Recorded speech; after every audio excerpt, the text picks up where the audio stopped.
It's a very good afternoon. You're watching ZTN News Blitz. Let's take a quick look at our top stories.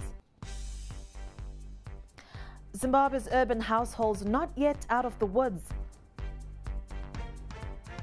Cop rapes domestic violence complainant.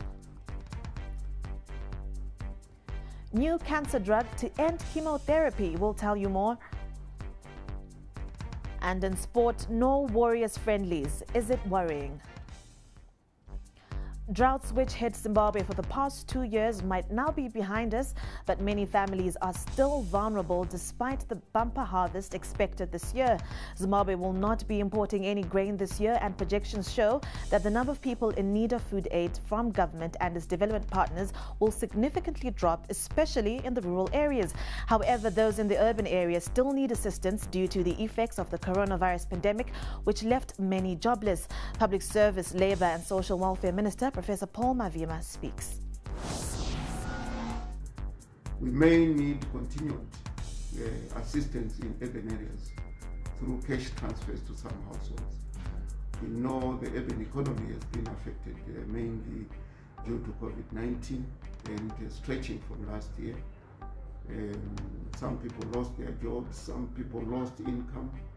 So there are quite a number of urban households that we need to continue receiving those cash transfers. And if we get genuine and sincere international assistance in that regard, we'll continue with it. We're already receiving quite a number of organizations working mainly under the WFP and doing those cash transfers. We may need continued assistance in that regard in the urban areas. So what we are supporting really as government is the cereal requirements of households in the cash transfers. Prices of goods in Harare's informal markets seem to have gone up in the last few days.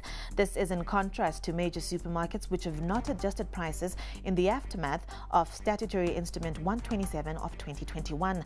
Informal traders have always been pegging prices against the black market forex exchange rate, a practice which has been outlawed by the latest regulation. Our correspondent Samantha Rosare is in downtown Harare. Good afternoon, Sam. Thank you, Menashe. I am in Harare's downtown area, popularly known as Kuma Tuck Shop, where the informal economy is thriving. I was doing a survey on prices of basic commodities following the new forex regulations announced last week. Now, under the latest regulations, businesses which reject the local currency at the official exchange rate for goods or services priced in United States dollars may face a fine of up to 50,000 Zimbabwean dollars. Now, there are several other fines imposed by the SI for different foreign exchange regulation offenses. Now, some buyers who frequent this area say buying using the local currency is now quite expensive, and the increases were effected over the weekend. This is, however, different from major retailers which I visited yesterday, whose prices remained the same. I spoke to some buyers. My price akakwira zvisingaiti because mafuta izvo zvakuita 39.40 per box, and kuno kuma tuck shop kuno havadi bond, havadi mabond, paringoda US chete. Wobva wati kana uine bond uchida kuti padola unenge akuti 130, saka maprice acho akatokwira zvisingatomboiti. Ukaenda chinotanga namabond vano rate yavo yakakwira, vanogona kuti kana 150 140 150 padola. Saka zvikuva zvatoomerawo manje kuti marete acho ari zvikumbonyatsofamba sei. Aya mazai andakabata aya ndamatenga ne370, ndo aimboita ma330. Mahombe achona am4 390, ndo andanga chitenga nema360. Meanwhile, as the debate around Zimbabwe's new foreign currency regulations continues, industry says the regulations came as a shock since companies were just beginning to find their feet. Under Statutory Instrument 127 of 2021, penalties are now imposed for issuing local currency receipts for foreign currency purchases, pricing goods and services above the ruling exchange rate, pricing of goods and services only in foreign currency, and using the money obtained from the RBZ auctions for other purposes not stated on invoices used on the bid. We spoke to Confederation of Zimbabwe Industries Chief Executive Officer Sekai Kovarika.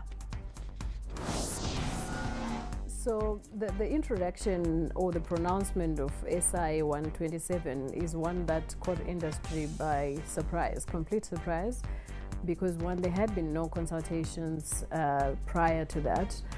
Number two, we believed that we were on track in terms of achieving currency stability. We were on track in terms of the downward trend with inflation.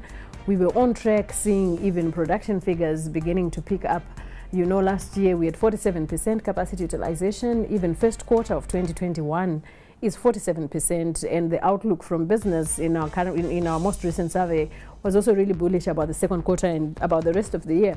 And even if you look at listed companies' outlook for the rest of the year, it's relatively bullish, I would say. So, what this has done, we were building confidence as well, and we're not expecting major policy shocks, especially where currency is concerned, because it's a very sensitive aspect of this economy, looking at where people have come from. In other news, a man from Harare's Glenora suburb was arrested last week for impersonating a Zimbabwe Anti-Corruption Commission investigator. Prosper Kaseke's luck ran out after he gave a lift to a ZAC investigator and 2 other passengers and produced a fake identification card which was written National Anti-Corruption of Zimbabwe. Spokesperson of the anti-graft body, John Makamuri, confirmed the arrest to ZTN. Along the way, Kaseke identified himself to the passengers as a field officer at the Zimbabwe Anti-Corruption Commission. He produced a fake identification card which was written National Anti-Corruption of Zimbabwe, and told the passengers that he was on duty and was operating in the Banket area, and that he had operated in many other areas before. The ZAC investigating officer, who was a passenger in the vehicle, requested for a stopover, and he immediately arrested the impersonator and took him to Nyabira police station, where he was detained. Now moving on, a police officer based in Karoi, a town in Zimbabwe's Mashonaland West province, has been arraigned before the courts for rape. Sheikh Muzane Chita allegedly raped a woman who had visited the station to make a report. Police spokesperson Assistant Commissioner Paul Nyati speaks. That case is now before the court, so we will allow the due process of the law to be followed, but currently it's now sub judice for police to comment further. Meanwhile, a 50-year-old woman from Bire, a district in Zimbabwe's Mashonaland Central Province, is battling for life at Chapoto Clinic following a buffalo attack on Monday.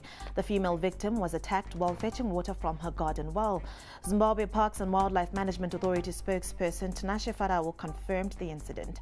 We can confirm that there's a said incident which happened in Bire yesterday, where a 34-year-old woman was gored by a buffalo while she was fetching water for her garden. It's very unfortunate. It's said the woman was taken to Chapoto clinic in Bire, and she's receiving treatment. We are on the ground with a view, of course, of eliminating the problem animal. But what we are also doing as rangers, we are also educating our communities. We are carrying out awareness in communities, not only in Bire. We are teaching our people on animal behavior, what to do when you come across a buffalo, what to do when you come across an elephant, and all other things that we're.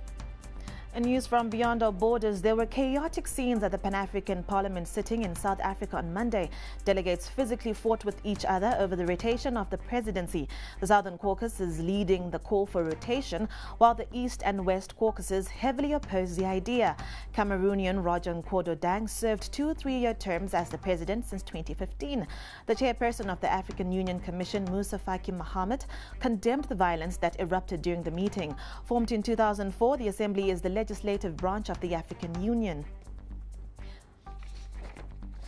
Now, researchers have successfully tested a new drug which can kill cancer cells without damaging nearby healthy tissue, removing the need for chemotherapy. Scientists at the University of Edinburgh in the UK combined a tiny cancer-killing molecule with a chemical food to trick the harmful cells into ingesting it. The experimental study was carried out on zebrafish and human cells, but researchers say more studies are needed to confirm if it is a safe and swift method of treating early-stage cancer and drug-resistant bacteria. Now, coronavirus variants are to be known by letters of the Greek alphabet to avoid misreporting and stigmatizing nations where they were first detected. This is according to the World Health Organization. The 4 coronavirus variants considered of concern by the United Nations Agency and known generally by the public as the UK, South Africa, Brazil and Indian variants have now been given the letters Alpha, Beta, Gamma, Delta, according to the order of their detection. Now, in sports news, the International Football Friendlies week starts today with a number of matches lined up across the world. However, Zimbabwe's Warriors will be inactive. This is after ZIFA said they had inadequate time to organize a friendly match due to several logistical issues. What implications might this have on the senior national football team? We spoke to our football analyst, Makomborerum Timkulu, on the issue. The implications is we are in a mess. And we continue to be in a mess. And one thing that Logo will say when the World Cup qualifiers start is, I didn't have time to prepare, I didn't have friendlies. And ZIFA will come out and defend him. Why would they come out and defend him? They'll come out and defend him because they are the ones who made sure that there are no friendlies for the Warriors. And the excuse, then you have a game against Mozambique. It was possible to pull it off. But look, ZIFA's house was not in order. And as it is, our football is not in order. And the implications are dire. I mean, they're so bad. You have a national team that will be short of game time. They will meet 3 days before they will play a World Cup qualifier. And when everything goes south, the coach will have an excuse to say, I didn't have time to prepare. Meanwhile, the Chibuku Super Cup continues tomorrow with Group 1 fixtures. Harare City take on Yada at 11 a.m. Kickoff match before Caps United play Herentals at 3 p.m. Both matches are at the National Sports Stadium and you can watch them live here on ZTN. Zimbabwe rugby team loose forward Tinotenda Mavesere is raring to go as the Sables face Zambia in a friendly at Harare Sports Club. The informed Mavesere was this week named the best forward in South Africa's Varsity Cup, where he plays for University of Western Cape. We spoke to the Sables forward. Really honored joining the guys back, and I think I've been playing some games, and I really think that I would bring some value to the team, and I'm really looking forward to help if I can in the upcoming game. Whatever position I'll play, I believe that I can take it on and play at that position and give what's needed by the coaches. And Zambia has really been a good side. 6 years, 7 years ago, you would expect Zimbabwe to play against Zambia, but here we are, playing against it. So credit to them, and we're really looking forward to that game, and really looking forward to have a good opener. The Sables, the national women's side and the men's under-20 team will all be in action against Zambia tomorrow as rugby makes a return since the COVID-19 pandemic. Zimbabwe cricket women's team captain Marianne Musonda has been selected to be one of ICC 100% Cricket Future Leaders program. 40 women from 29 ICC member countries have been selected to be mentioned as part of the program. The program is set to begin this month with the initial intake split into 2 batches. In a statement, ICC say this platform is set to address the low percentage of women in leadership positions in global cricket. Now, Serena Williams said she feels for Naomi Osaka after her withdrawal from the French Open. World number 2 Osaka has withdrawn from the French after her media blackout issue at the tournament. Osaka tweeted that she had suffered long bouts of depression since winning her first Grand Slam in 2018. Last week, Osaka said she would not do post-match press conferences to protect her mental health. Speaking after her first round win yesterday, Williams said she wishes she could give Osaka a hug because she understands what she is going through. Now, that's all we had for you today. Stay connected with us on Twitter at ZTN News, Instagram at ZTN, and visit our website ztn.co.zw. Thank you for watching.